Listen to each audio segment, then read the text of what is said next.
Baik, selamat malam teman-teman sekalian. Saya ucapkan selamat datang ke ruangan Zoom KKS 5 Agustus. Mari kita mempersiapkan diri untuk memulai perjalanan kita malam ini. Walaupun kita baru beberapa orang di layar, kita tetap akan mulai supaya tidak sampai terlalu berlarut-larut dalam perjalanan kita malam ini. Dalam nama Bapa dan Putra dan Roh Kudus. Amin. Firman-Mu ya Tuhan, pelita bagi kakiku dan terang bagi jalanku, sebab Engkaulah jalan kebenaran dan hidup.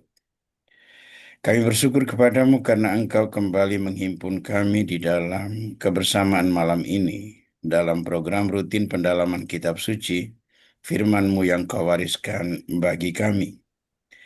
Berkati kami semua dimanapun kami berada, berkatilah juga teknologi yang kami manfaatkan agar melayani acara kami ini. Semoga di akhir perjalanan malam ini kami boleh bersuka cita dalam namamu, karena terus kau tuntun melewati jalan hidup kami dengan berpedoman pada kehendakmu. Tuhan, jadikanlah hidup kami pujian bagi keagungan namamu, kini dan sepanjang masa. Amin. Kemuliaan kepada Bapa dan Putra dan Roh Kudus, seperti pada Seperti permulaan, pada sekarang permulaan, selalu, sekarang selalu, dan dan sepanjang sepanjang segala. segala abad. Amin. Amin. Baik, teman-teman sekalian yang saya kasihi, pertama-tama, saya tidak terlalu sehat malam ini. Suara saya agak kurang, mungkin kurang, eh, bobotnya kurang kurang menyenangkan sebagai buah dari batuk-batuk ini. Tapi program kita sebaiknya kita tetap jalankan supaya jangan terlalu banyak penundaan. Nah, malam ini kita masih melanjutkan pendalaman dari Kitab Keluaran. Dan untuk itu, teks yang akan menjadi pegangan kita malam ini adalah Keluaran bab 21 ayat 12 sampai 38. Program malam ini masih sangat berkaitan erat dengan program 2 pekan yang lalu, ketika kita berbicara tentang bagian awal dari penjabaran firman Tuhan dalam 10 perintah Allah atau Dekalog, yang berbicara tentang hak manusia, penghormatan kepada Tuhan, dan sebagainya dalam peribadatan. Malam ini kita melanjutkan dengan penjabaran-penjabaran lain yang berbicara terutama dalam relasi antar sesama manusia, hak dan kewajiban termasuk mengelola harta milik.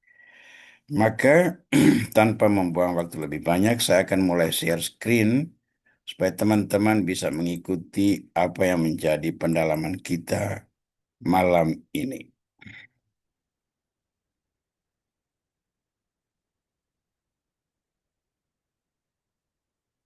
Baik.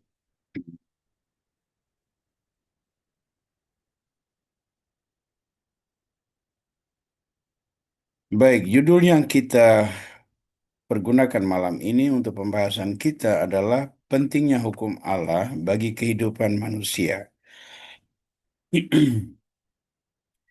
Nah, ketika mempersiapkan materi ini, saya mencari-cari sedikit pengantar tentang hukum, lalu saya kepikiran sekarang ini kan banyak sekali informasi yang berseliweran dari artificial intelligence ya. Maka saya iseng-iseng bertanya kepada AI ini, mengapa harus ada hukum? Mengapa manusia harus taat pada hukum? Ternyata jawabannya itu menarik juga ya. Ini jawaban AI ini ya. Manusia perlu taat hukum untuk menjaga ketertiban, keamanan, dan keadilan dalam masyarakat. Hukum berfungsi sebagai pedoman perilaku yang mengatur interaksi antar individu dan memastikan hak-hak setiap orang terlindungi. Ketaatan pada hukum juga mencegah terjadinya konflik dan kekacauan, serta mendukung terciptanya lingkungan yang harmonis. Lalu pertanyaan dilanjutkan, mengapa hukum diperlukan itu? Ternyata poin-poinnya ini. Menciptakan ketertiban dan keamanan, melindungi hak asasi manusia, mencegah konflik dan kekerasan, mewujudkan keadilan, membangun kepercayaan, mendukung pembangunan, menjaga kelangsungan negara. Nah, lalu masih ada tambahan sana sini, tetapi saya lihat poin-poin ini yang sebetulnya paling menonjol di dalam pembicaraan tentang mengapa hukum itu diperlukan. Nah, kalau dilihat poin-poin ini, maka apa yang ditampilkan ini sebetulnya sangat paralel dengan nilai-nilai Kristiani yang kita sebarkan. Nilai-nilai sejarah keselamatan mesianik yang datang dari Perjanjian Lama hingga pemenuhannya dalam diri Yesus Kristus. Ya, semua poin ini tercakup di dalamnya. Baik, mari kita lihat apa yang menjadi bahan pembicaraan kita malam ini. Pertama-tama, mari kita menyadari bahwa sesungguhnya Tuhan sudah menegakkan adanya hukum-hukum yang harus ditaati manusia sejak manusia itu diciptakan. Ya, itu terjadi sejak manusia ditempatkan dalam Taman Eden. Dalam kitab Kejadian bab 2 ayat 16 sampai 17 kita membaca ini. Tuhan Allah memberi perintah ini kepada manusia. Semua pohon dalam taman ini boleh kau makan buahnya dengan bebas, tetapi pohon pengetahuan tentang yang baik dan yang jahat itu, janganlah kau makan buahnya. Sebab pada hari engkau memakannya, pastilah engkau mati. Nah, di sini kita melihat bahwa walaupun manusia itu diciptakan menurut gambar dan rupa Tuhan, dan kepadanya diberi kebebasan untuk berkuasa atas alam semesta, ternyata Tuhan memberikan batasan-batasan yang mengatur agar manusia tidak berlaku semena-mena, agar manusia tidak berlaku sesuka hatinya. Nah, walaupun kalimat ini hanya berbicara tentang pohon pengetahuan, larangan untuk memakan buah pohon pengetahuan, setidak-tidaknya itu memberikan sebuah gambaran bahwa ada batasan-batasan tertentu dalam hidup manusia yang kita sebut sebagai hukum atau aturan atau perintah. Bahkan itu diberikan ketika baru ada dua orang di dalam sejarah keselamatan, yakni Adam dan Eva istrinya. Untuk komunitas sekecil ini pun hukum sudah harus diberlakukan. Maka dengan kata lain kita boleh mengatakan bahwa hukum merupakan bagian dari sejarah perjalanan hidup umat manusia. Ya, bentuknya boleh berbeda-beda, tetapi tata aturan tetap ada untuk menjaga agar manusia berjalan dalam koridor hidup sosial yang benar dan bisa diterima serta didukung oleh semua orang. Baik, kita masuk dalam topik pembicaraan kita malam ini, yakni Tuhan yang penuh belas kasih menetapkan hukum. Hmm. Hmm. Nah, untuk itu ilustrasi yang kita pakai, kita ambil dari kitab Keluaran bab 21 ayat 12 sampai 36. Saya bacakan apa yang ada di layar. Anda mengikutinya dari Alkitab Anda sendiri atau layar ini, atau dari Alkitab elektronik yang Anda miliki. Terjemahan yang saya pakai adalah terjemahan baru pertama dari tahun 1974. Anda bisa memakai terjemahan baru tahun 2024 sebagai sebuah perbandingan. Siapa yang memukul seseorang sehingga mati, pastilah ia dihukum mati. Tetapi jika pembunuhan itu tidak disengaja, melainkan tangannya ditentukan Allah melakukan itu, maka aku akan menunjukkan bagimu satu tempat kemana ia dapat lari. Tetapi apabila seseorang berlaku angkara terhadap sesamanya, sehingga ia membunuhnya dengan tipu daya, maka engkau harus mengambil orang itu dari mesbahmu, supaya ia mengambil orang itu dari mesbahku, supaya ia mati dibunuh. Siapa yang memukul ayahnya atau ibunya, pastilah ia dihukum mati. Siapa yang menculik seorang manusia, baik ia telah menjualnya, baik orang itu masih terdapat padanya, ia pasti dihukum mati. Siapa yang mengutuki ayahnya atau ibunya, ia pasti dihukum mati. Apabila ada orang bertengkar dan yang seorang memukul yang lain dengan batu atau dengan tinjunya, sehingga yang lain itu memang tidak mati tetapi terpaksa berbaring di tempat tidur, maka orang yang memukul itu bebas dari hukuman. Jika yang lain itu dapat bangkit lagi dan dapat berjalan di luar dengan memakai tongkat, hanya ia harus membayar kerugian orang lain itu karena terpaksa menganggur dan menanggung pengobatannya sampai sembuh. Apabila seseorang memukul budaknya laki-laki atau perempuan dengan tongkat sehingga mati karena pukulan itu, pastilah budak itu dibalaskan. Hanya jika budak itu masih hidup sehari dua, maka janganlah dituntut belanya, sebab budak itu adalah miliknya sendiri. Apabila ada orang berkelahi dan seorang dari mereka tertumbuk kepada seorang perempuan yang sedang mengandung, sehingga keguguran kandungan, tetapi tidak mendapat kecelakaan yang membawa maut, maka pastilah ia didenda sebanyak yang dikenakan oleh suami perempuan itu kepadanya, dan ia harus membayarnya menurut putusan hakim. Tetapi jika perempuan itu mendapat kecelakaan yang membawa maut, maka engkau harus memberikan nyawa ganti nyawa, mata ganti mata, gigi ganti gigi, tangan ganti tangan, kaki ganti kaki, lecur ganti lecur, luka ganti luka, bengkak ganti bengkak. Apabila seseorang memukul mata budaknya laki-laki atau mata budaknya perempuan dan merusaknya, maka ia harus melepaskan budak itu sebagai orang merdeka, mengganti kerusakan matanya itu. Dan jika ia menumbuk sampai tanggal gigi budaknya laki-laki atau gigi budaknya perempuan, maka ia harus melepaskan budak itu sebagai orang merdeka, pengganti kehilangan giginya itu. Apabila seekor lembu menanduk seorang laki-laki atau perempuan sehingga mati, maka pastilah lembu itu dilempari mati dengan batu dan dagingnya tidak boleh dimakan. Tetapi pemilik lembu itu bebas dari hukuman. Tetapi jika lembu itu sejak dahulu telah sering menanduk dan pemiliknya telah diperingatkan, tetapi tidak mau menjaganya, kemudian lembu itu menanduk mati seorang laki-laki atau perempuan, maka lembu itu harus dilempari mati dengan batu, tetapi pemiliknya pun harus dihukum mati. Jika dibebankan kepadanya uang perdamaian, maka haruslah dibayarkan segala yang dibebankan kepadanya itu sebagai tebusan nyawanya. Kalau ditanduknya seorang anak laki-laki atau perempuan, maka pemiliknya harus diperlakukan menurut peraturan itu juga. Tetapi jika lembu itu menanduk seorang budak laki-laki atau perempuan, maka pemiliknya harus membayar 30 sikal perak kepada tuan budak itu, dan lembu itu harus dilempari mati dengan batu. Apabila seseorang membuka sumur, atau apabila seseorang menggali sumur dengan tidak menutupnya, dan seekor lembu atau keledai jatuh ke dalamnya, maka pemilik sumur itu harus membayar ganti kerugian. Ia harus mengganti harga binatang itu dengan uang kepada pemiliknya, tetapi binatang yang mati itu menjadi kepunyaannya. Apabila lembu seseorang menanduk lembu orang lain sehingga mati, maka lembu yang hidup itu harus dijual, uangnya dibagi, dan binatang yang mati itu pun harus dibagi juga.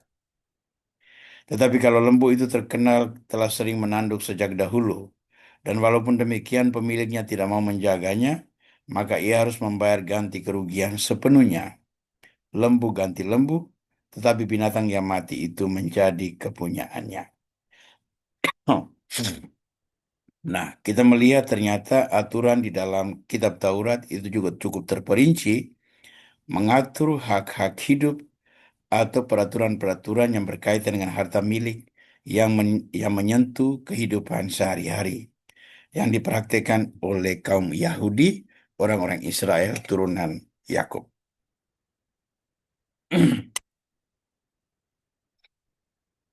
Baik, kita masuk ke dalam bagian berikut yang menjadi inti pembahasan kita, yakni hakikat hukum Tuhan dan prinsip-prinsip hakiki yang ada di dalam hukum tersebut.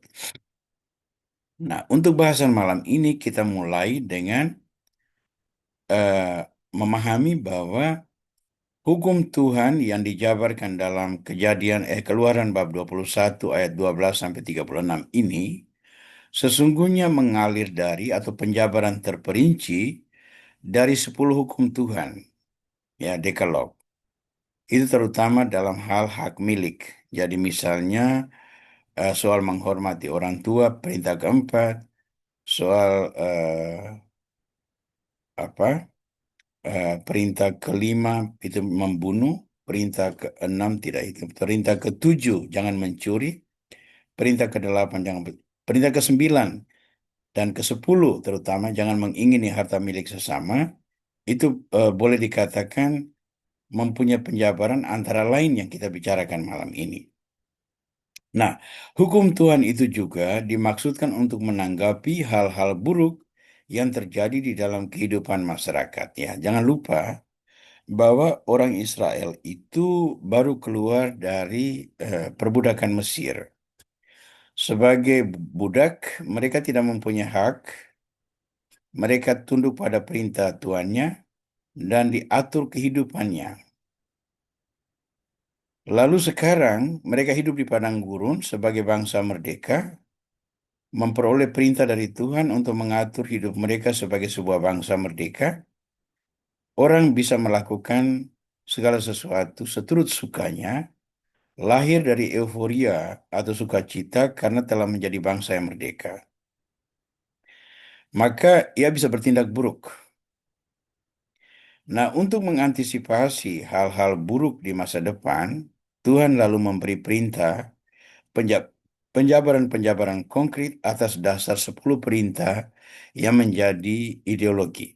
Kita boleh mengatakan bahwa 10 perintah itu adalah undang-undang dasar, sedangkan penjabaran ini adalah undang-undang atau perda-perda, peraturan-peraturan pemerintah dan sebagainya yang mengatur kehidupan sehari-hari sampai pada hal-hal yang paling praktis. Mari kita melihat dimensi pertama dari hukum Tuhan, yaitu bersifat protektif. Prinsip hukum Tuhan yang pertama adalah prinsip protektif atau melindungi. Melindungi dari siapa? Melindungi siapa yang dilindungi dan dilindungi dari siapa? Melindungi manusia, yakni orang-orang Israel, dari bahaya ketidakadilan, kekerasan, dan aneka kejahatan lainnya. Ya, jadi mereka itu yang dilindungi. Jangan lupa hukum Tuhan itu pertama-tama diberikan kepada keturunan Yakub, bukan kepada bangsa-bangsa lain. Nah, tapi di dalam hukum ini, perlindungan tersebut itu terkandung dimensi lain, yakni bahwa karena ini datang dari hukum Tuhan, maka prinsip hukum protektif ini juga membahasakan hakikat diri Allah yang melindungi umatnya. Mereka sudah dilindungi ketika orang-orang Mesir bermaksud membawa mereka kembali ke Mesir untuk diperbudak lagi. Dengan cara apa? Melewati, menyeberangi Laut Teberau, Laut Merah. Itu adalah perlindungan Tuhan. Dan selama di padang gurun, Tuhan melindungi mereka dengan cara apa? Antara lain dengan tiang awan di waktu siang untuk melindungi mereka dari kepanasan, dan tiang api di waktu malam untuk menerangi mereka. Lalu perlindungan itu diakumulasi atau dirumuskan dalam bentuk hukum. Hukum itu pun dimaksud agar umat tetap dilindungi hak-haknya. Nah, prinsip protektif ini juga boleh kita sebut sebagai perwujudan perintah kasih dalam konteks yang terbatas, seperti yang diperintahkan dalam kitab Imamat bab 19 ayat 18 yang kemudian dikutip oleh Yesus sebagai perintah utama. Janganlah engkau menuntut balas dan janganlah menaruh dendam terhadap orang-orang sebangsamu, melainkan kasihilah sesamamu manusia seperti dirimu sendiri. Jadi prinsip protektif di sini itu bukan protektif terhadap orang-orang yang melakukan kejahatan, tidak. Protektif atau melindungi orang-orang agar tidak menjadi korban kejahatan. Dan untuk menunjukkan kepada mereka bahwa Tuhan yang Maha Kuasa tidak meninggalkan orang-orang ini berjalan sendirian. Tuhan tetap melindungi dan memperhatikan mereka. Mari kita melihat beberapa kejahatan dengan konsekuensi hukuman mati sebagai penjabaran dari prinsip protektif dari hukum Tuhan. Kejahatan pertama adalah pembunuhan. Pembunuhan ini merupakan pelanggaran berat dengan konsekuensi hukuman mati dan tujuannya ialah untuk memelihara kekudusan hidup manusia dan pengakuan atas hak Allah atas hidup manusia. Manusia dalam perintah kelima, Tuhan mengatakan begini, janganlah membunuh. Itu berarti apa? Manusia tidak berhak untuk menentukan seseorang itu harus mati atau hidup. Yang punya hak itu adalah Tuhan sendiri. Nah, seseorang bisa saja dihukum mati. Tetapi itu bukan pembunuhan. Itu adalah hukuman mati sebagai konsekuensi dari perbuatannya yang salah. Dan hukuman mati itu dilaksanakan oleh sebuah otorita yang mendapat perintah dari Tuhan. Ya. Jadi misalnya begini, seorang polisi mengeksekusi tahanan yang sudah diputus pengadilan, dihukum mati. Lalu dia dibunuh, ditembak. Hukumannya adalah ditembak. Lalu polisi menjadi pelaku itu. Polisi itu tidak bisa disebut sebagai pembunuh.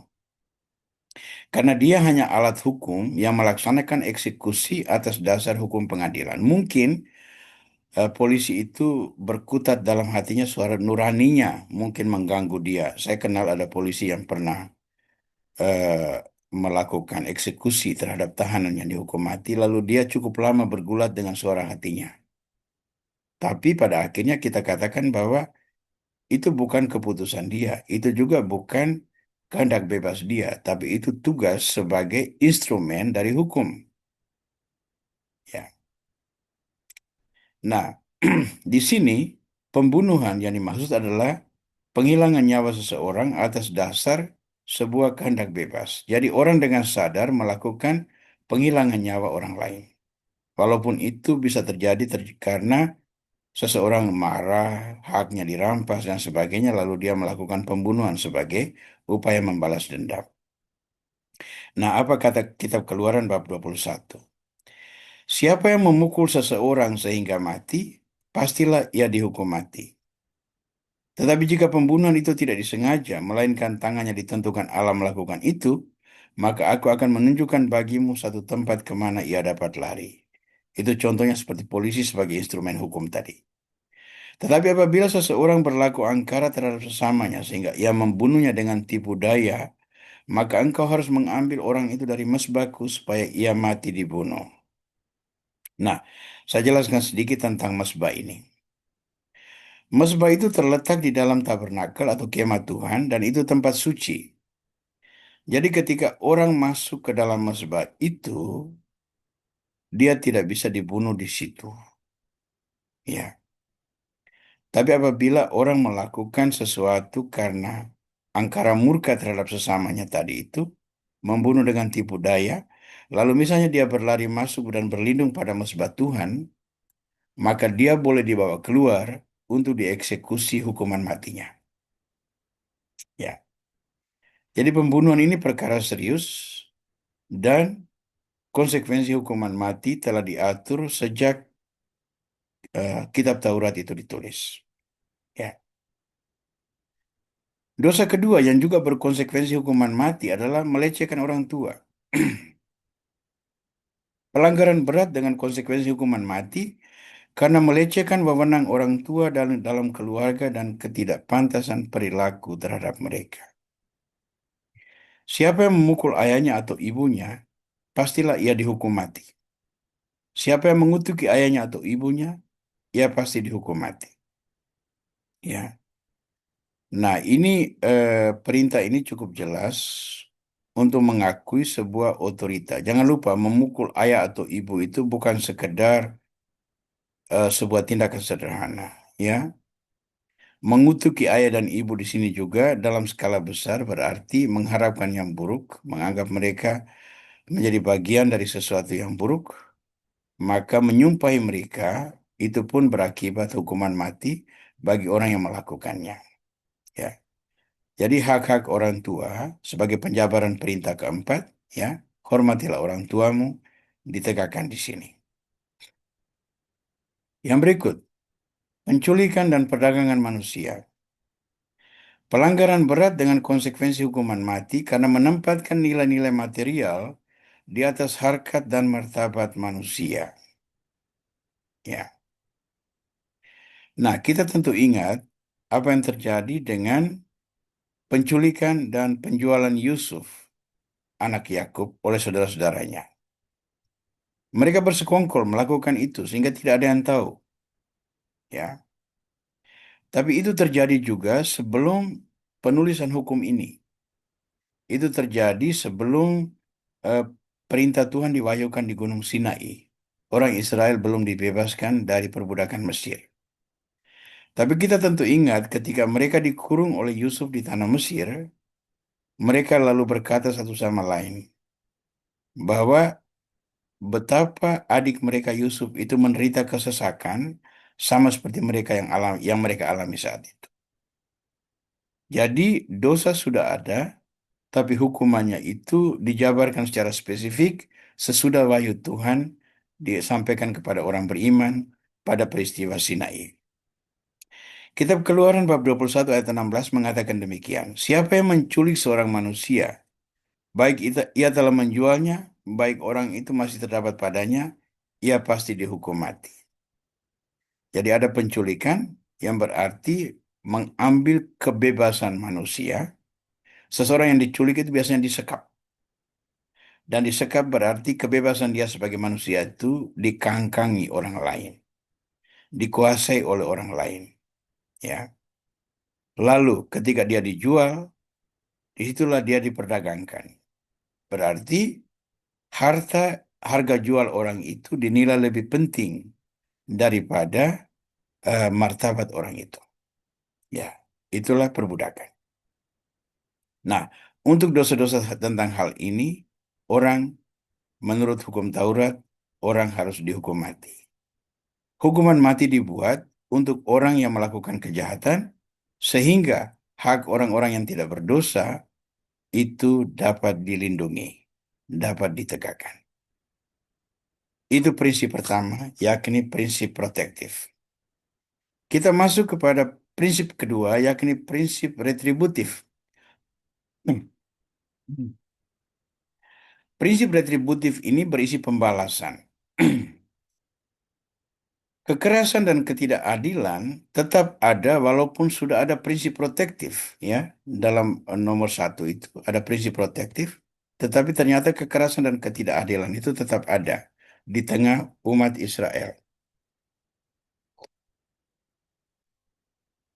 Nah, hukum pembalasan itu dibuat agar pelaku-pelaku kekerasan dan ketidakadilan dihukum secara proporsional, misalnya nyawa ganti nyawa, mata ganti mata, gigi ganti gigi.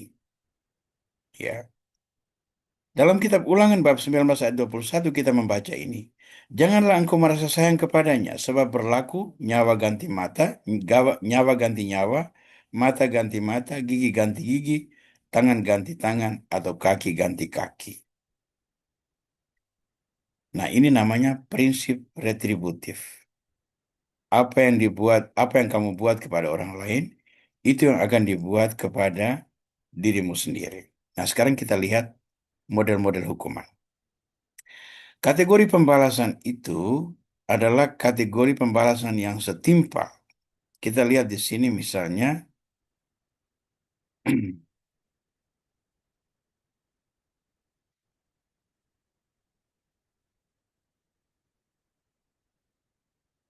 jika perempuan itu mendapat kecelakaan yang membawa maut, maka engkau harus memberikan nyawa ganti nyawa, mata ganti mata, gigi ganti gigi, tangan ganti tangan, kaki ganti kaki, lecur ganti lecur, luka ganti luka, bengkak ganti bengkak, dan seterusnya.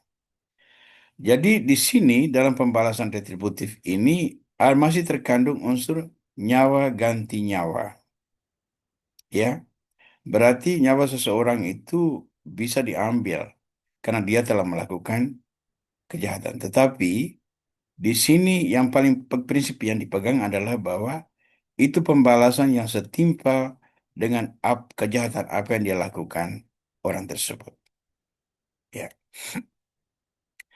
Prinsip ketiga adalah prinsip restoratif. Nah, tentang restoratif ini kita mendapat ilustrasi ini. Ya, di sana ada kekerasan dan ketidakadilan tetap ada walaupun sudah ada prinsip protektif. Dan di sini hukum pembalas ini slide-nya mestinya salah ini ya. Saya minta maaf dulu. Kita masuk ke dalam kategori pemulihan untuk manusia. Nanti sebentar saya akan perbaiki slide sini untuk dikirimkan kepada Anda dalam bentuk PDF. Kita lihat dulu prinsip restoratif. Kategori pemulihan untuk manusia itu terletak di mana? Nomor satu itu terletak dalam ganti rugi. Kita lihat dalam bab 21 ayat 22. Apabila ada orang berkelahi dan seorang dari mereka tertumbuk kepada seorang perempuan yang sedang mengandung, sehingga keguguran kandungan, tetapi tidak mendapat kecelakaan yang membawa maut, maka pastilah ia didenda sebanyak yang dikenakan oleh suami perempuan itu kepadanya, dan ia harus membayarnya menurut putusan hakim. Ini sebuah contoh. Nanti Anda mohon baca pada Keluaran 21 ayat 18 sampai 21 untuk melihat bagaimana itu dijabarkan. Ya. Jadi ada kewajiban ganti rugi. Ganti rugi untuk memulihkan sesuatu yang eh, kerugian atau korban yang dialami oleh orang-orang yang menjadi korban kesalahan seseorang. Ya, kesalahan seseorang. Nomor satu adalah ganti rugi. Nomor dua, dalam hal perbudakan, itu ada anugerah kemerdekaan. Dalam ayat 26 sampai 27, kita menemukan teks ini. Apabila seseorang memukul mata budaknya, laki-laki atau mata budaknya perempuan dan merusakkannya, maka ia harus melepaskan budak itu sebagai orang merdeka pengganti kerusakan matanya itu. Ya, jadi ada pembebasan orang dari perbudakan. Dan jika ia menumbuk sampai tanggal gigi budaknya, laki-laki atau gigi budaknya perempuan, maka ia harus melepaskan budak itu sebagai orang merdeka, pengganti kehilangan giginya itu. Ya. Jadi budak budak itu kan properti. Dia itu hak milik. Dia tidak mempunyai hak apa-apa. Dia harus tunduk pada kehendak tuannya. Tetapi kalau seandainya seorang itu dirusak matanya karena kekerasan eh, apa tuannya misalnya, atau giginya tanggal, ya, karena kekerasan tuannya itu, maka pemulihan untuk dia adalah kemerdekaan. Kalau tadi itu adalah ganti rugi, maka di sini adalah anugerah kemerdekaan. Itu juga pemulihan. Yang ketiga, kategori pemilihan untuk binatang. Ini kategori pemilihan untuk manusia. Dan sekarang kita melihat kategori pemilihan untuk binatang. Binatang dan pemilik bisa dihukum mati. Kita lihat pada ayat 28 sampai 29. Apabila seekor lembu menanduk seorang laki-laki atau perempuan sehingga mati, maka pastilah lembu itu dilempari mati dengan batu dan dagingnya tidak boleh dimakan, tetapi pemilik lembu itu bebas dari hukuman. Itu yang pertama. Tapi ada yang keduanya. Tetapi jika lembu itu sejak dahulu telah sering menanduk dan pemiliknya telah diperingatkan, tetapi tidak mau menjaganya, kemudian lembu itu menanduk mati seorang laki-laki atau perempuan, maka lembu itu harus dilempari mati dengan batu, tetapi pemiliknya pun harus dihukum mati. Jadi ini termasuk dosa kelalaian. Dia sudah diperingatkan, tetapi dia tidak mau peduli. Ya, tidak mau peduli, masa bodoh. Maka ketika binatangnya itu menanduk orang sampai mati, maka dia pun harus ikut dihukum mati. Oh, jangan lupa kelalaian itu termasuk juga kejahatan. Misalnya begini, Anda di jalan, lalu mobil Anda itu remnya bolong. Lalu karena itu Anda menabrak orang sampai mati. Anda tidak bisa berdalih bahwa waktu saya di jalan tadi itu remnya baik. Ya, ada orang mati, maka engkau harus bertanggung jawab. Engkau harus masuk dalam tahanan atau di penjara atau membayar uang atau apalah, entah hukum apa keputusan pengadilan karena kelalaian. Kelalaian yang berakibat seseorang kehilangan nyawanya atau cedera. Kategori pemulihan untuk binatang yang kedua, pemilik bebas hukuman mati dengan membayar ganti rugi. Ya. Pada ayat 30 sampai 32 kita membaca, jika dibebankan kepadanya uang pendamaian, ya tadi itu ya, bahwa yang pertama tadi itu lembunya harus dilempari dengan batu, tetapi pemiliknya harus dihukum mati. Tapi itu bisa diganti. Jika dibebankan kepadanya uang pendamaian, maka haruslah dibayar segala yang dibebankan kepadanya itu sebagai tebusan nyawanya. Dia membayar segala yang dibebankan kepadanya sebagai tebusan nyawanya. Kalau ditanduknya itu seorang anak laki-laki atau perempuan, maka pemiliknya harus diberlakukan menurut peraturan itu juga. Tetapi jika lembu itu menanduk seorang budak laki-laki atau perempuan, maka pemiliknya harus membayar 30 sikal perak kepada tuan budak itu, dan lembu itu harus dilempari mati dengan batu. Jadi ada pemulihan hak-hak orang yang dirugikan. Yang ketiga, ganti rugi untuk kelalaian. Apabila seorang membuka sumur atau apabila seseorang menggali sumur dengan tidak menutupnya, dan seekor lembu atau keledai jatuh ke dalamnya, maka pemilik sumur itu harus membayar ganti kerugian. Ia harus mengganti harga binatang itu dengan uang kepada pemiliknya. Tetapi binatang yang mati itu menjadi kepunyaannya. Apabila lembu seseorang menanduk lembu orang lain sehingga mati, maka lembu yang hidup itu harus dijual, uangnya dibagi, dan binatang yang mati itu pun harus dibagi juga. Tetapi jikalau lembu itu terkenal telah sering menanduk sejak dahulu, dan walaupun demikian pemiliknya tidak mau menjaganya, maka ia harus membayar ganti kerugian sepenuhnya. Lembu ganti lembu, tetapi binatang yang mati itu menjadi kepunyaannya. Hmm. Nah, ini pemulihan tentang sebagai akibat dari kelalaian ya. Jadi masing-masing ada konsekuensinya. Nah, sekarang sesudah kita melihat prinsip-prinsip tadi, yang paling penting bagi kita sekarang adalah pesan-pesan teks dan penerapannya dalam hidup. Karena kita belajar tentang hukum Taurat sebagai orang Kristiani, di mana prinsip iman kita adalah perjanjian lama yang sudah digenapi oleh Yesus Kristus dalam perjanjian baru. Dan Kristus memberikan perintah yang merupakan pengembangan lebih lanjut dari perjanjian lama. Sebentar kita akan lihat ilustrasinya. Maka sebagai orang Kristiani yang juga menerima dan mengakui adanya kebajikan-kebajikan, kebijakan-kebijakan, pesan-pesan keselamatan di dalam perjanjian lama, bagaimana kita menyikapi tata aturan Taurat yang demikian? Baik, aplikasi aturan Keluaran 21, 12-36, saya tuliskan demikian.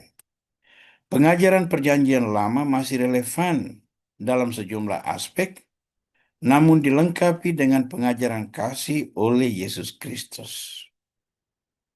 Apa relevansinya? Relevansi pertama adalah perlindungan hak hidup dan penghargaan terhadap martabat manusia. Dalam hal ini saya garis bawahi 3 poin sebagai ilustrasi. Pertama adalah perlindungan bayi dalam kandungan dan hak anak-anak. Itu sebabnya gereja mengajarkan bahwa bayi dalam kandungan itu harus dilindungi, harus dijaga. Proses terminasi, apapun bentuknya, itu dinilai berlawanan dengan ajaran iman dan moralitas gereja Katolik. Demikian juga hak anak-anak ya. Anak-anak adalah eh, manusia yang tidak berdaya mengurus hidupnya. Karena itu hak anak-anak untuk misalnya menikmati kasih sayang masa kecil. Karena itu sebetulnya dilarang mempekerjakan anak-anak. Ya, cari cara untuk membesarkan anak-anak, tapi bukan dengan mempekerjakan mereka. Hak bermain anak-anak itu harus dijaga. Hak mendapat perhatian. Karena itu di mana-mana ada misalnya panti-panti asuhan untuk anak-anak terlantar, dan di sana banyak orang yang baik, yang dermawan, yang memberikan baik harta miliknya maupun perhatiannya agar hak-hak dasar anak-anak ini bisa dipenuhi.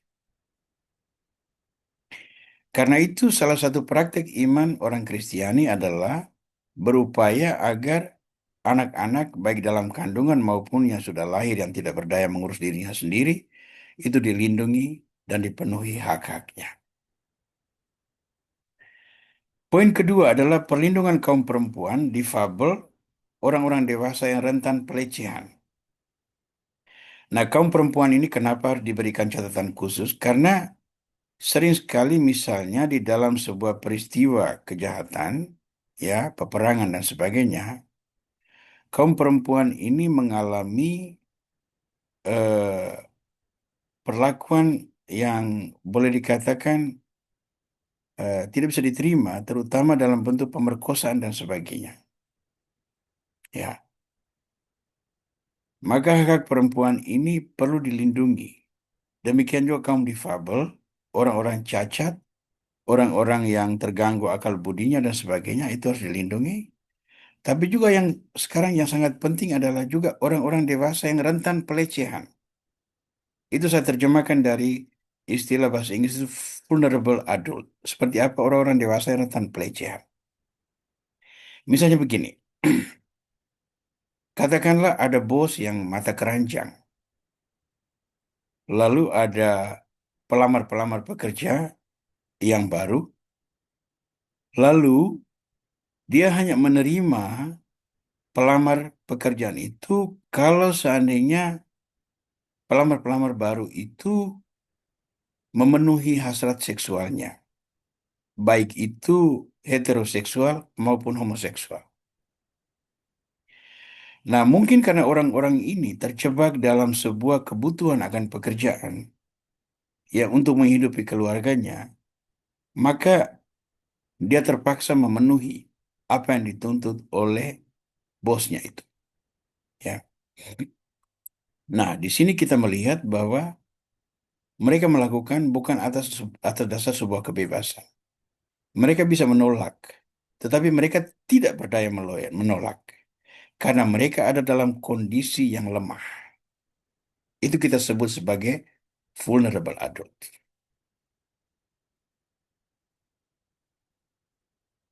Perlawanan terhadap human trafficking, ya, ini juga penting untuk diperhatikan.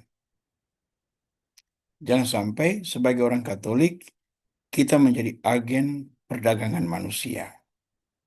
Ya, tentang hal ini eh, Pulau Batam itu menjadi satu pintu surga untuk pelaku-pelaku kejahatan ini.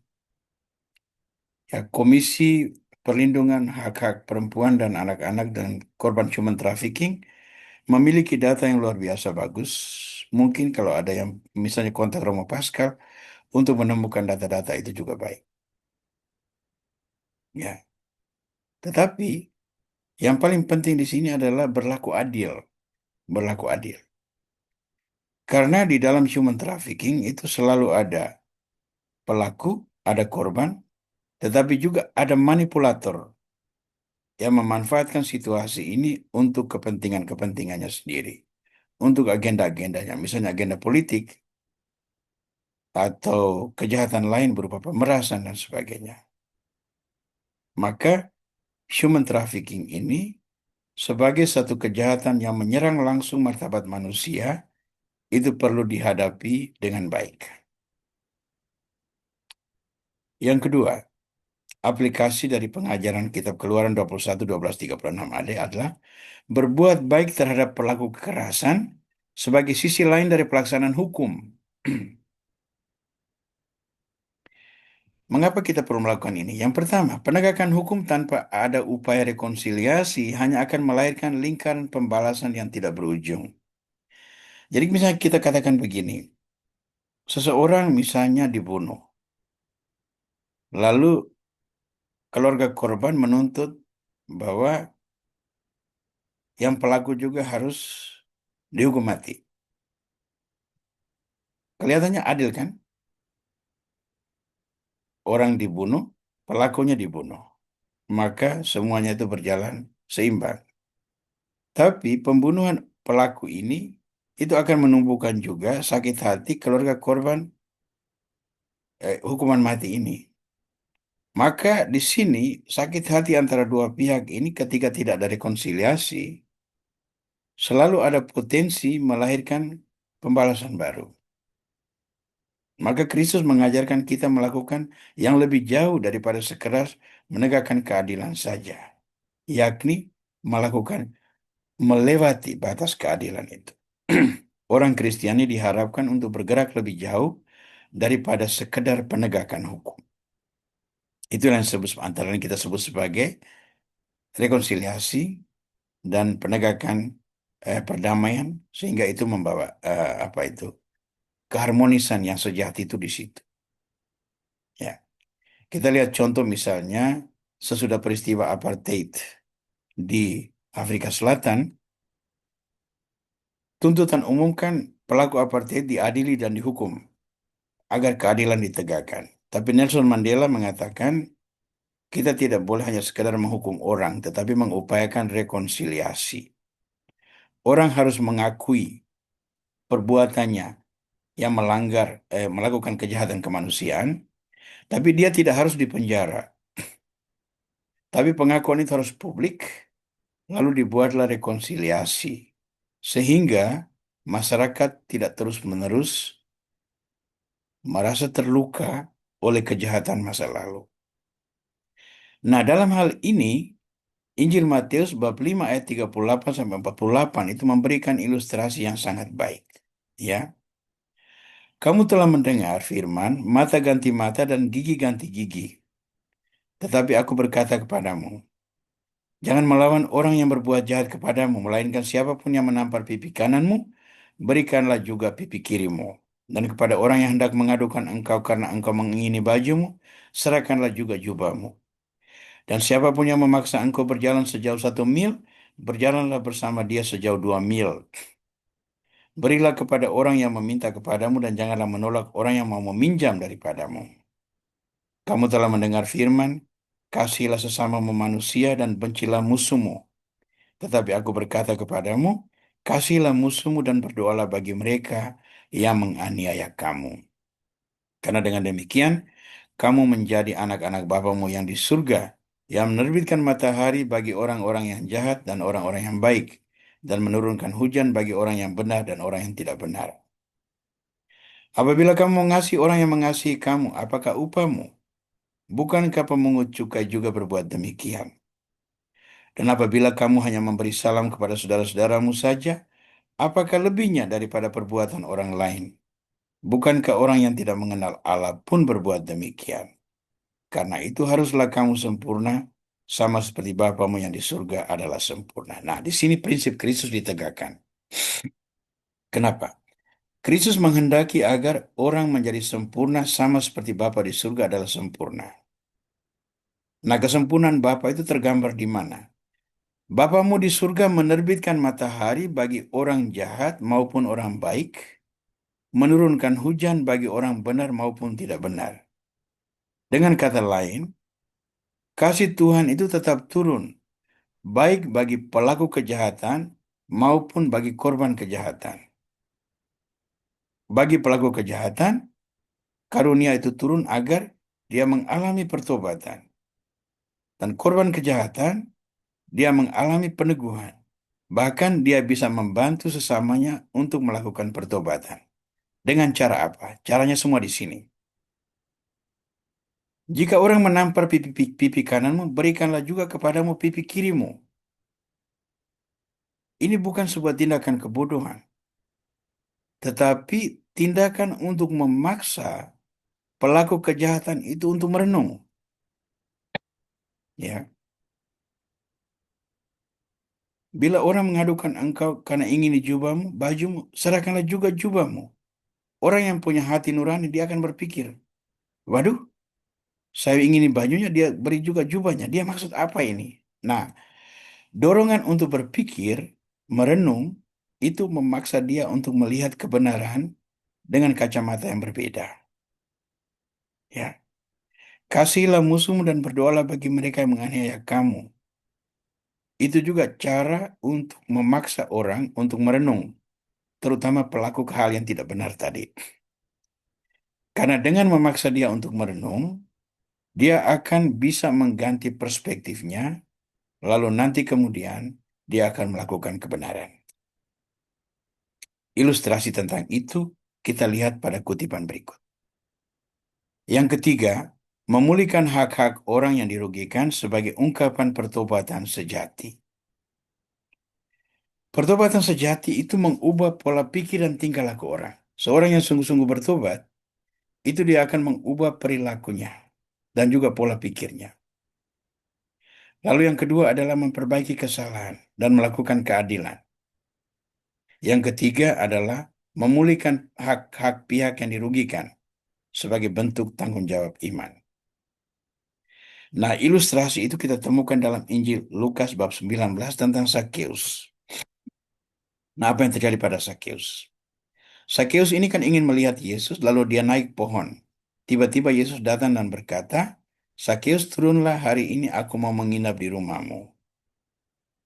Lalu yang datang makan bersama dia semua dari kalangan pemungut cukai.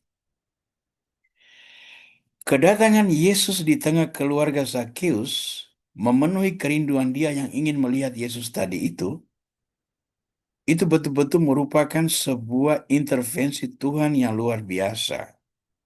Sehingga pertobatan Sakeus itu langsung terjadi di tempat itu. Dia katakan apa? Tuhan, setengah dari milikku akan kuberikan kepada orang miskin. Itu tindakan untuk memperhatikan tadi itu, kaum difabel, kaum yang terpinggirkan semua itu. Tetapi bagian kedua itu yang penting. Sekiranya ada sesuatu yang kuperas dari seseorang, akan kukembalikan 4 kali lipat. Jadi, dia tidak hanya mengubah pola pikirnya, mengambil harta sebanyak mungkin untuk dirinya, tetapi harta itu menjadi instrumen untuk menebarkan kasih Tuhan. Dia melebarkannya dengan melakukan keadilan bagi orang-orang yang pernah dirugikan. Dengan cara apa? Ganti rugi 4 kali lipat. Nah, ini tindakan yang sungguh nyata. Saya suka membuat ilustrasi ini kisah Sakeus ini sebagai ilustrasi apa artinya diubah oleh Tuhan. Ketika seseorang diubah oleh Tuhan, harta tidak lagi berharga melebihi martabat manusia. Harta menjadi instrumen untuk mendukung martabat manusia. Dalam hal ini adalah orang miskin. Orang miskin itu tidak terpenuhi martabatnya sebagai manusia utuh karena dia hidup dalam kemiskinan. Mungkin kemiskinan itu karena kesalahan dia juga. Tetapi ada tangan lain yang datang untuk menolong dia, sehingga kemiskinan itu diatasi. Dia hidup sebagai orang yang bermartabat berkat harta orang lain. Ya, harta menjadi instrumen untuk menghargai martabat orang lain. Lalu yang tadi itu, memulihkan hak-hak orang yang dirugikan. Orang yang dirugikan itu orang yang dirampas juga martabatnya. Dan sekarang dipulihkan dengan cara apa? Mengganti kerugian beberapa kali lipat, 4 kali lipat. Nah, di sini kita menemukan bahwa 3 prinsip ini.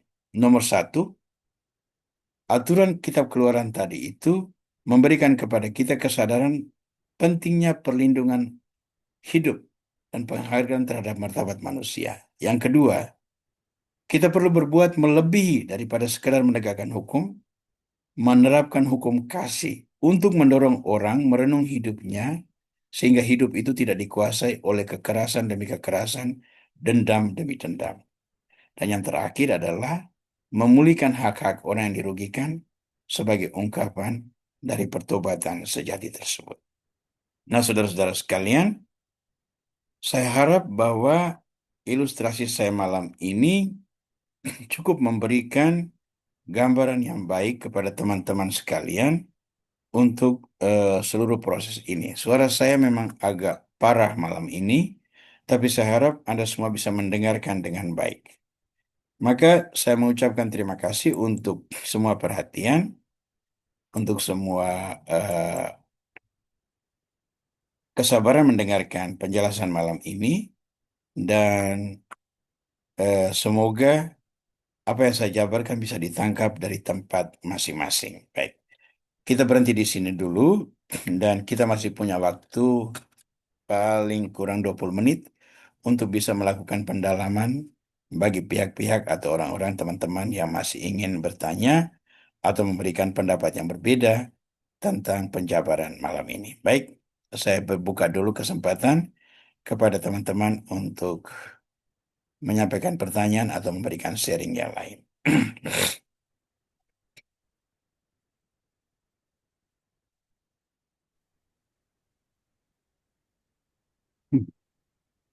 Yang Eh, mau bertanya, saya persilakan. Siapa yang mau bertanya? Romo, Romo malam Romo. Ya, Pak Yonatan, silakan ya. Saya mau bertanya Romo, terdapat sedikit kontroversi di Perjanjian Lama di bagian Taurat, Ya, yaitu di setelah Musa menerima 10 perintah Allah, jelas tertulis di sana jangan membunuh. Tapi tak lama setelah itu diteruskan oleh Nabi Yosua. Justru bangsa Israel diperintahkan Allah menginvasi tanah Kanaan. Eh, Boleh saya dengar dari Romo penjelasannya, eh, eh, pada kitab Yosua seolah-olah Tuhan membenarkan pembunuhan, begitu Romo. Yosua nanti dulu ya. Kita Oh, akan sampai ke kitab Yosua itu, masih agak lama itu. Jadi oh masih lama ya. jangan terlalu cepat melompat ke sana, karena itu ada konteksnya tersendiri. Oh ya, Ada oke. konteks tersendiri, tidak cukup di cover hanya dengan perintah Tuhan jangan membunuh itu. Itu berbeda. Ketika mengambil alih tanah, mengambil tanah terjanji, itu mereka juga mewujudkan janji Tuhan kepada Abraham, kepada Abraham. Nanti bangsa-bangsa yang dihadapi di sana itu adalah bangsa-bangsa yang memang menolak orang Israel. Peristiwa Yeriko misalnya, atau bangsa-bangsa yang melakukan tipu daya agar diselamatkan. Ya, jadi itu ada konteks tersendiri. Hati-hati dengan eh, berkaitan dengan perintah membunuh. Jangan membunuh ini. Jangan membunuh ini adalah sebuah keinginan seseorang untuk mengambil nyawa orang lain karena egonya sendiri. Apa yang dilakukan oleh Joshua atau bangsa itu dalam konteks perang itu sesuatu yang berbeda. Nanti semoga kita ada kesempatan untuk menjelaskan secara terperinci tentang itu. Misalnya perintah untuk menghabisi bangsa Amalek, ya, perintah untuk menghabisi bangsa Kanaan. Tapi di sana selalu ada pengecualian, ya. Misalnya ketika Yeriko jatuh, itu orang-orang mati dibunuh, tetapi Rahab yang menyembunyikan mata-mata dari Yosua itu dengan keluarganya itu diselamatkan, lalu diterima di dalam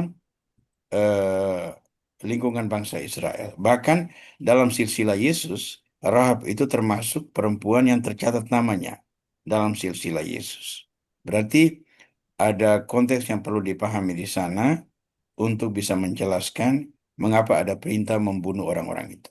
Ya, nanti sekali waktu ya, semoga Pak Yonatan. Mungkin yang lain dulu dalam kaitan dengan pembicaraan malam ini. Saya mau tanya, boleh Romo? Pak Pias, silakan. Ya, Malam Romo, tadi Romo yang tentang membunuh budak itu diganti dengan 30 sikal perak ya Romo. Jadi ya, berarti itu budak hitungnya sama dengan sebuah kepemilikan. Jadi kalau ya, mati gantinya duit gitu Romo. ya. Oh, itu aja sih Jadi Romo. itu kita sudah bahas beberapa waktu lalu itu tentang budak itu ya. Kalau tidak salah 2 minggu yang lalu atau kapan itu tentang budak, status budak. Ya, tapi budak itu juga ada hak-haknya. Jadi misalnya tadi itu ada budak yang ditonjok giginya rontok, matanya rusak, itu dia harus dibebaskan. Budak juga ada kategori, ada budak asing yang terjadi karena rampasan perang atau perdagangan, tapi ada juga budak yang menyerahkan diri karena kemiskinan. Itu Ya, pada tahun ke-7 tahun tahun tahun sahabat itu dia harus dibebaskan juga dan sebagainya ya. Jadi ada juga ketentuan-ketentuan yang tidak bisa dilangkahi. Ya, Pak Alexander tadi mau tanya ya, saya persilakan. Nah, Masih Romo. ya, Tentang hukuman terhadap orang yang berzina kok tidak di cover dalam ayat-ayat kitab. belum belum belum. Nanti akan sampai juga itu tentang bersinah itu. Ya, jadi jadi ini malam ini masih tentang harta milik, masih tentang harta milik. Ya, ya. Ya, tentang persinan itu nanti luas sekali. Misalnya eh, seperti Masa apa apa ini? kaum Adil. homoseksual, kaum lesbian, incest, dan Oh iya, lain-lain iya. itu ada hukum-hukumnya di sana itu. Nah, Musa. nanti sekali waktu kita akan sampai itu. Belum tahu saya kerangkanya bagaimana, tapi nanti akan ada penjabaran. Bahkan boleh dikatakan jauh lebih mendetail tentang hukum persinahan itu. Ya, Baik. ya. Pak Horas Tanya mau Romo. silakan. Jadi tadi kalau saya ikuti Romo ya, jadi yang di Perjanjian Hmm, Lama itu cenderung kalau yang saya tangkap itu masih sifatnya transaksional gitu ya Romo ya. Jadi hmm, seolah-olah seperti dalam ekonomi itu ya ganti di pergantian yang seimbang. Sementara ya. Yesus datang di Perjanjian Baru itu atau kita sekarang ini sebagai pengikut Kristus kan diharapkan adanya penghapusan dosa. Hmm. Sementara kalau di Perjanjian Lama itu kan dosa itu tetap ibaratnya seseorang memukul orang lain tadi kan dosa itu sudah terjadi. Lalu dibalas malah itu kan menimbulkan dosa lagi di sisi yang Ya. sebelahnya. Ya. Kira-kira begitu ya Romo ya. Baik, jangan Sehingga lupa Yesus bahwa bahasan kita malam ini konteksnya adalah Perjanjian Lama. Itu apa yang dipraktekkan oleh kaum Yahudi sebagai penjabaran dari hukum Musa, hukum Sinai, hukum Sinai. Hukum Sinai itu persiapan untuk masuk ke dalam hukum Perjanjian Baru. Nah, baik kita jelaskan sedikit tentang proses masuk ke dalam hukum Perjanjian Baru. Hukum Sinai itu adalah hukum pembebasan dan hukum kesetaraan yang merupakan pemulihan terhadap hak-hak bangsa Israel yang selama 4 abad itu menjadi bangsa budak di Mesir. Ya, bangsa budak di Mesir itu bukan dalam jangka waktu 40 tahun, itu 4 abad. Ya, 4 abad. Sehingga generasi yang pergi ke Mesir itu sudah habis semua. Bangsa yang keluar dari Mesir itu semua orang Yahudi tetapi lahir di Mesir, yang hidup di dalam alam perbudakan. Nah, untuk bangsa perbudakan ini, bangsa budak ini tahu sendirilah mental budak itu seperti apa, sehingga mereka itu harus melewati masa penggemblengan yang luar biasa di padang gurun untuk menjadi bangsa pejuang. Nah, mengapa orang Israel itu bisa 40 tahun di padang gurun? Pertama itu karena dosa 40 mata-mata. Ya, ketika akan memasuki ke tanah Kanaan, Yosua mengirim mata-mata. Lalu 40 mata-mata ini pulang dengan berita-berita yang membuat orang itu kecil hatinya. Nah, atas dasar kebohongan mata-mata ini atau tidak maksimalnya mediocrity-nya mata-mata ini, Tuhan memberi hukuman untuk 1 hari pelanggaran terhadap perintah Tuhan itu hukumannya 1 tahun. Karena ini 40 orang, maka hukumannya menjadi 40 tahun. Itu dalam konteks hukuman Tuhan. Tapi kalau kita telah dari konteks antropologis, maka 40 tahun itu adalah proses pemurnian bangsa budak di Mesir. Selama 40 tahun ini separuh orang tua yang keluar dari Mesir itu sudah mati di padang gurun. Orang yang masuk padang gurun sebagai anak-anak, dia akan mudah mengadopsi mentalitas pejuang. Sedangkan orang yang lahir di padang gurun itu tidak ada lagi konteks budak. Dia tumbuh sebagai bangsa pejuang, maka dia menjadi orang yang qualified untuk menjalankan perintah Tuhan, merebut tanah terjanji. Maka di bawah Musa, bangsa Israel itu disadarkan akan kesetaraan dia sama dengan bangsa-bangsa lain. Mentalita ini harus tumbuhkan. Jadi lihat bahwa pewahyuan Tuhan, pewujudan rencana keselamatan itu berjalan tahap demi tahap sesuai konteks demi konteks. Ya, jadi manusia bertumbuh dalam konteks budaya. Tuhan tidak memaksakan kesempurnaan. Tuhan berjalan di dalam ketidaksempurnaan itu dengan situasi yang bisa diterima saat itu. Ya, sehingga dalam konteks bangsa Israel yang baru bebas dari perbudakan ini, prinsip Kristus itu belum terjadi. Mereka masih berjuang untuk itu.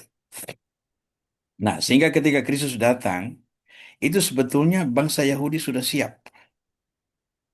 Karena mereka sudah melewati abad-abad penuh penderitaan yang memperjuangkan kesetaraan. Mereka sudah mengalami keemasan misalnya di bawah Raja Daud.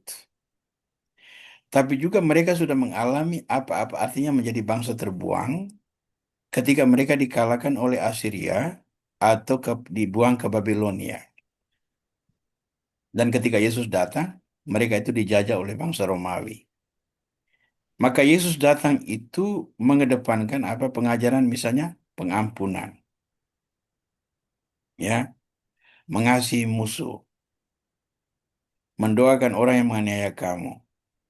Jika orang menampar pipi kananmu, berikan juga pipi kirimu. Ya, kelihatannya itu kok bertentangan banget dengan mata ganti mata, gigi ganti gigi. Tidak. Mata ganti mata itu konteks yang dihidupi oleh orang Israel. Maka sekarang dalam perjanjian baru, melangkahlah melewati mata demi mata, mata ganti mata itu. Mata ganti mata itu adil. Tetapi adil saya tidak cukup. Adil yang harus dilengkapi dengan kasih yang memberi peluang kepada orang, termasuk pelaku kejahatan. Ya, maka di sini Yesus menekankan aspek mengasihi musuh itu, ya, sebagai sebuah ajaran yang sangat penting untuk melengkapi pengalaman-pengalaman perjanjian lama itu. Ya, kurang lebih begitu ya Pak Horas ya. Ya, Dan sekarang ini ada pertanyaan dari Pak Sinulingga. Apakah agama Yahudi di Israel sekarang masih menggunakan hukum Taurat? Kira-kira kenapa mereka tidak mengakui kalau hukum Taurat sudah disempurnakan oleh Yesus seperti mata ganti mata diganti dengan hukum kasih? Baik. Pertama, Israel sekarang itu Israel sekular, Israel negara, itu jangan disamakan dengan Israel perjanjian lama.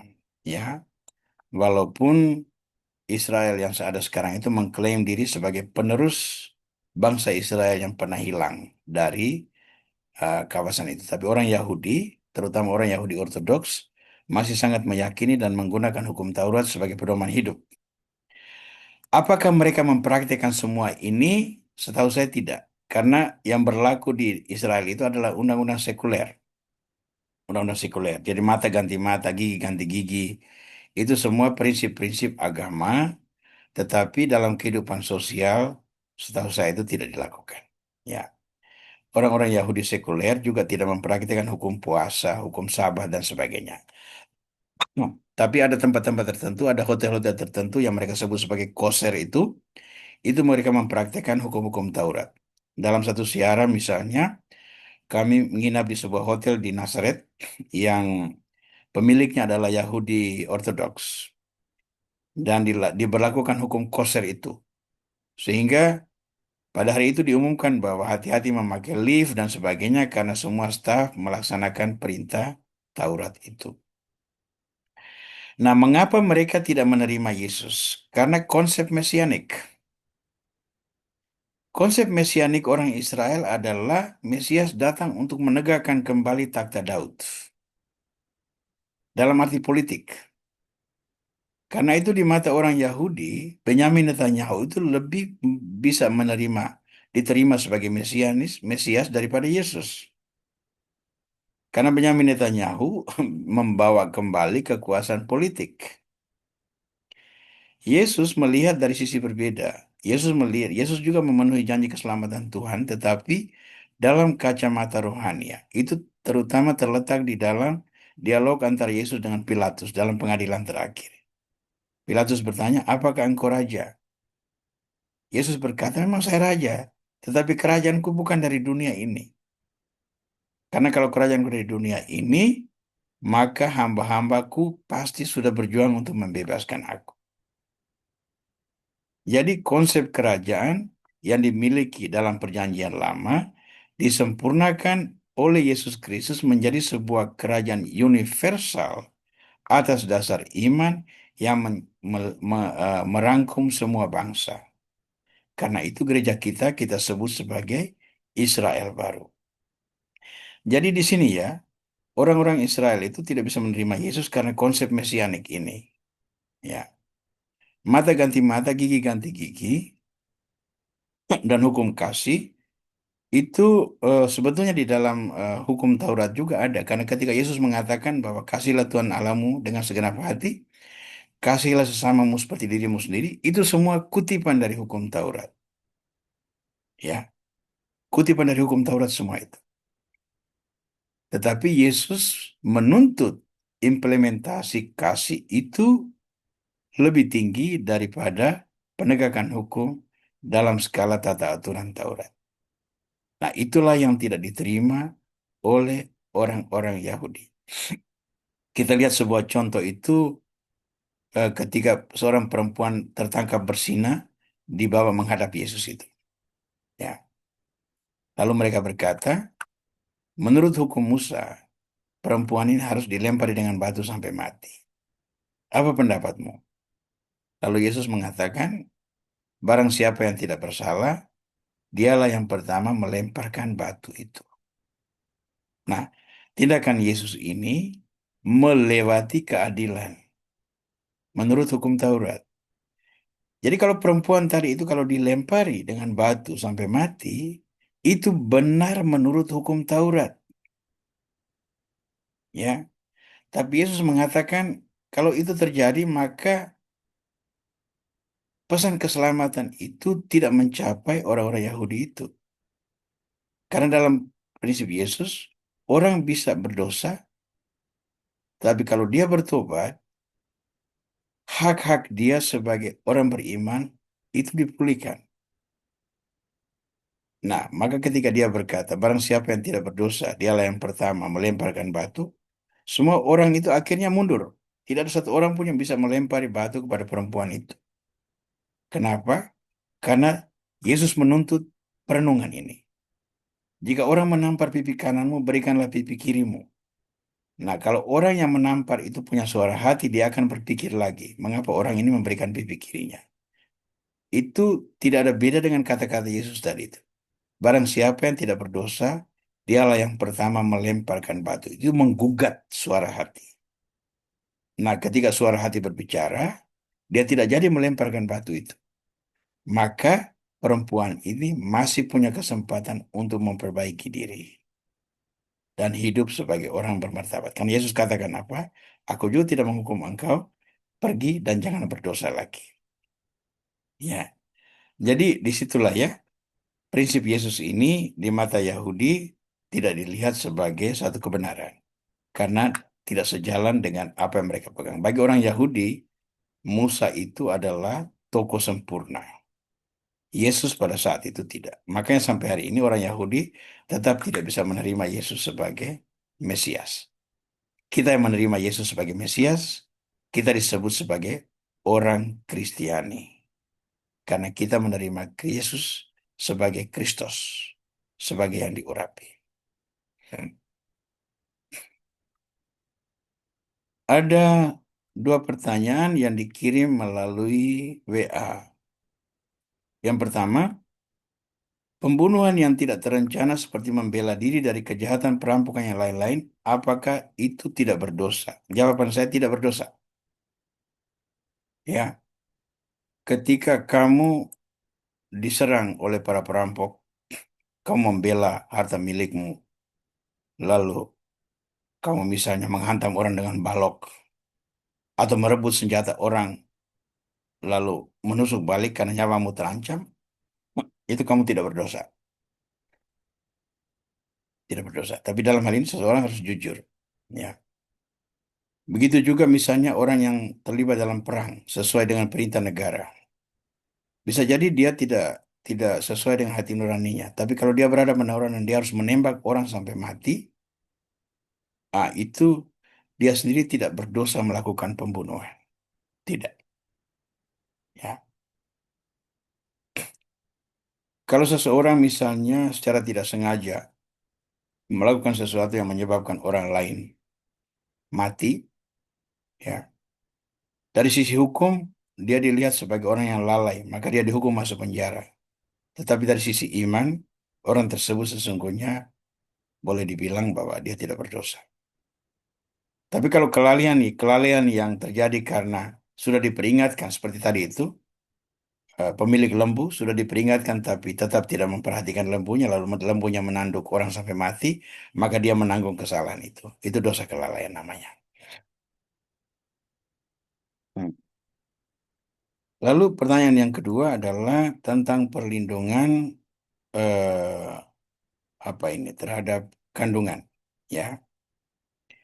Misalnya menurut pemeriksaan dokter, anak yang dalam kandungan itu cacat, lalu diputuskan untuk digugurkan.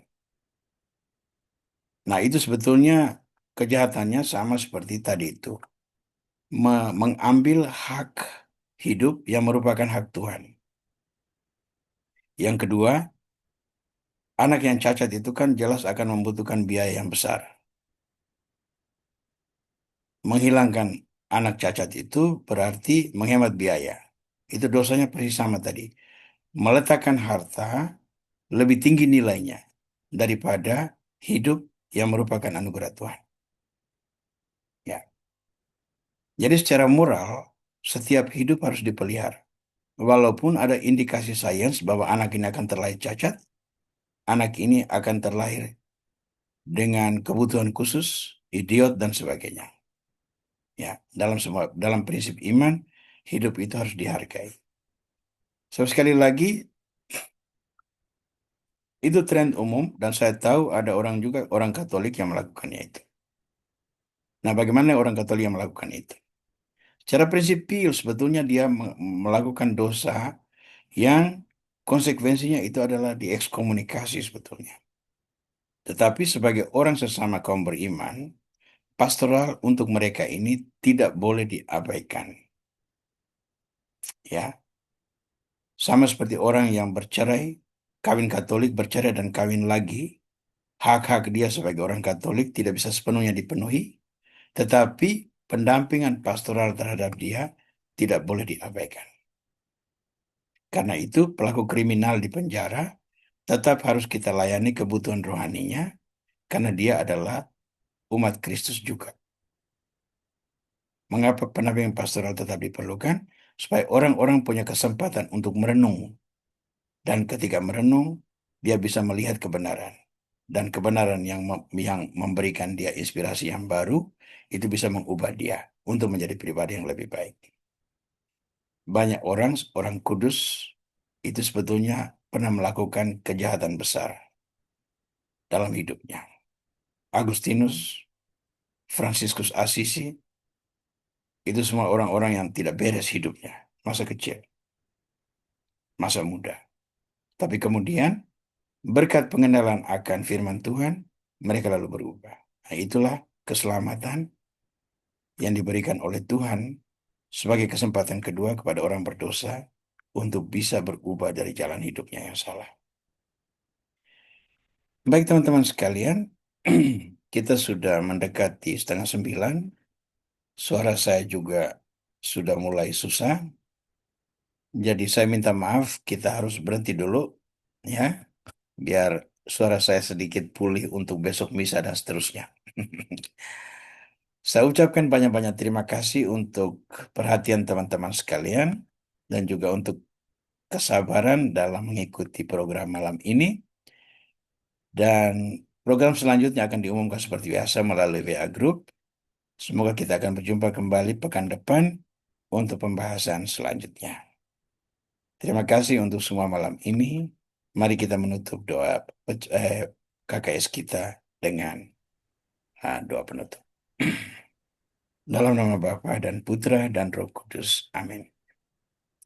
Terima kasih Tuhan atas semua kasih karunia-Mu, penyertaan dan bimbingan-Mu malam ini. Berikanlah kami keterbukaan hati untuk menerima pencerahan dari-Mu.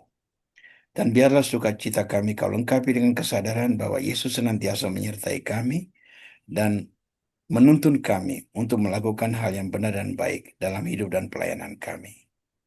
Perkenankanlah kami memuji Engkau. Kemuliaan kepada Bapa dan Putra dan Roh Kudus.